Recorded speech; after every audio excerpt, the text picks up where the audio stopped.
आज नाग पंचमी है, तो चलिए बात करते हैं नाग पंचमी की। स्कंद पुराण में नाग पंचमी की कथा का वर्णन किया है। इसके अनुसार सुमंतु मुनि ने राजा शतानिक को नाग पंचमी की कथा सुनाई थी। पंचमी तिथि नागों को अत्यंत प्रिय है और उन्हें आनंद देने वाली है। श्रावण मास की शुक्ल पक्ष की पंचमी तिथि को जो व्यक्ति सर्पों को गाय के दूध से स्नान कराता है, उसके परिवारजनों को सर्प का भय नहीं रहता है। राजा शतानिक ने सुमंतु मुनि से पूछा, महाराज, नाग माता ने नागों को क्यों शाप दिया था और फिर वे कैसे बच गए थे? क्या ये आप विस्तार पूर्वक बता सकते हैं? सुमंतु मुनि ने कहा, क्यों नहीं राजन, तो सुनिए। एक बार राक्षसों और देवताओं ने मिलकर समुद्र मंथन किया। उस समय समुद्र से अतिशय श्वेत उच्चैश्रवा नाम का एक अश्व निकला। उसे देखकर नाग माता कद्रु ने अपनी सौतन विनीता से कहा कि देखो, यह अश्व श्वेत वर्ण का है, परंतु इसके बाल काले दिखाई देते हैं। तब विनीता ने कहा, न तो यह अश्व श्वेत है, न काला है, न लाल है। यह सुनकर कद्रु ने कहा, मेरे साथ शर्त लगा लो कि अगर मैं इस अश्व के बालों को श्याम वर्ण का दिखा दूं, तो तुम मेरी दासी हो जाओगी। यदि नहीं दिखा सकी तो मैं तुम्हारी दासी हो जाऊंगी। विनीता ने तो यह शर्त स्वीकार कर ली। दोनों गुस्से में अपने अपने स्थान पर चली गई। कद्रु ने अपने पुत्र नागों को बुलाकर पूरी कहानी सुनाई और कहा कि पुत्रों, तुम अश्व के बाल के समान सूक्ष्म होकर उसके शरीर में लिपट जाओ, जिससे यह श्याम वर्ण का दिखाई देने लगे, ताकि मैं जीत जाऊं और अपनी सौतन विनीता को अपनी दासी बना सकूं। माता के इस वचन को सुनकर नागों ने कहा कि माँ, यह तो छल है, हम लोग नहीं कर पाएंगे। चाहे तुम्हारी जीत हो या हार हो, छल से जीतना बहुत बड़ा अधर्म है।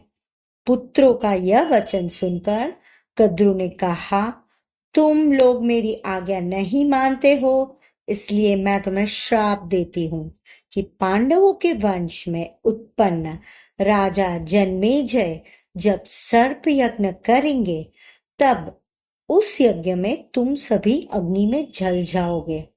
इतना कहकर कद्रु तो चुप हो गई। नागगण माता का शाप सुनकर बहुत घबरा गए और वासुकी नाग को साथ में लेकर ब्रह्मा जी के पास पहुंचे और उन्हें अपना सारा वृतांत सुनाया। इस पर ब्रह्मा जी ने कहा कि हे वासुके, चिंता मत करो, मेरी बात ध्यान से सुनो। यायावर वंश में एक बहुत बड़े तपस्वी होंगे, जिनका नाम जरत्कारु होगा। उनका विवाह तुम्हारी बहन जरत्कारु से कर देना और वो जो भी कहे उसका वचन स्वीकार कर लेना। उनको आस्तिक नाम का विख्यात पुत्र उत्पन्न होगा और वह जन्मेजय के सर्प यज्ञ को रोकेगा और तुम लोगों की रक्षा करेगा। ब्रह्मा जी के इस वचन को सुनकर नागराज वासुकी, तक्षक आदि नाग अतिशय प्रसन्न हो गए और उन्हें प्रणाम कर अपने लोक में आ गए। सुमंतु मुनि ने इस कथा को सुनाकर कहा, राजन, यह यज्ञ तुम्हारे पिता राजा जन्मेजय ने ही किया था। यही बात श्री कृष्ण भगवान ने युधिष्ठिर से भी कही थी कि राजन, आज से 100 वर्ष के बाद सर्प यज्ञ होगा, जिसमें बड़े बड़े विषधर और दुष्ट नाग नष्ट हो जाएंगे। करोड़ों नाग जब अग्नि में दग्ध होने लगेंगे, तब आस्तिक नामक ब्राह्मण सर्प यज्ञ रोककर नागों की रक्षा करेगा। ब्रह्मा जी ने पंचमी के दिन वर दिया था और आस्तिक मुनि ने भी पंचमी को ही नागों की रक्षा की थी।